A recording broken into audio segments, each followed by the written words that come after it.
Hi everybody, thanks for joining us again. This is another one of our instructional videos. Round two, we're going to work on ear cleaning. Look at these big floppy ears. And again, this is my new dog Evie. She's a golden retriever and she's 4 months old.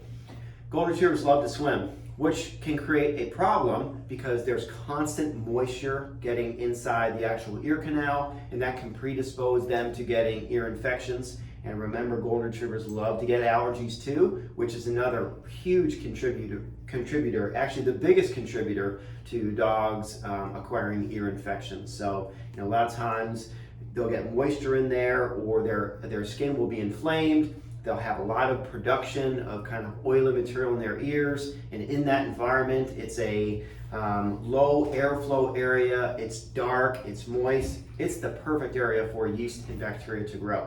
So to stay ahead of these things, or if you're going through like an ear treatment, a lot of times you'll have to do like ear flushing and ear cleaning at home. It can be a real challenge. So let me give you a couple tips on kind of what we do. First, we kind of have to know the anatomy of the ear.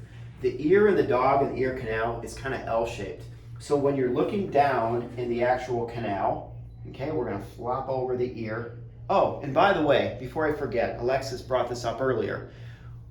When you get a puppy and you're kind of getting them used to doing these sort of maintenance things, start as early as you can. We started with Edie probably as soon as we got her at 8 weeks old. And you can tell she doesn't mind it too much. We're brushing her teeth, we're messing with her ears, we're trimming her nails. She doesn't mind too much because she's used to me harassing her all the time. So just make sure you start early.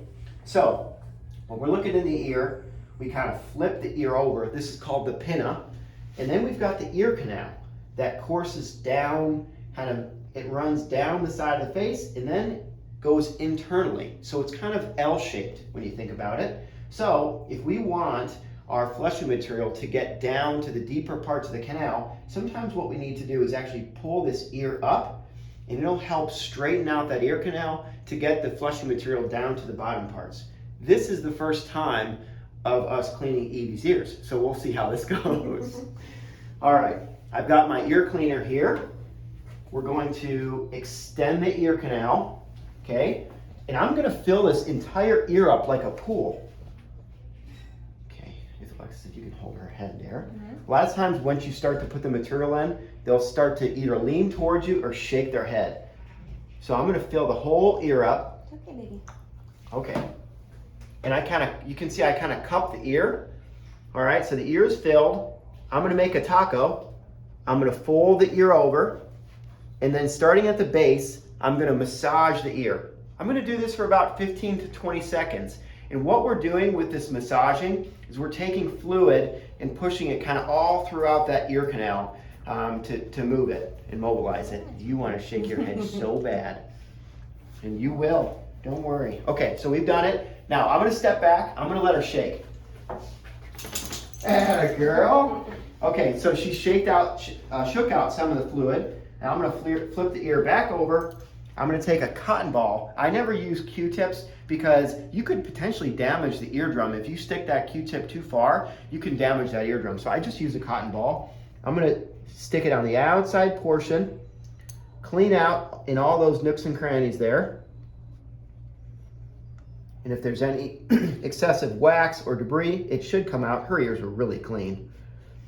All right, now we've got a really clean ear. Perfect, I love it.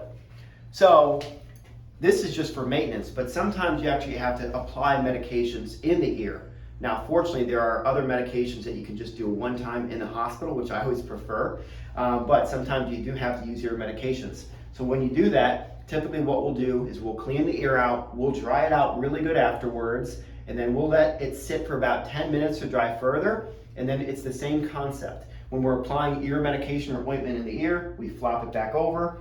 We insert the applicator tip right into the ear canal, okay? We give the entire amount that we're supposed to. We flip the ear back over and make our little ear taco, and then we massage it to get all that ointment spread throughout the entire ear canal at the source of the infection.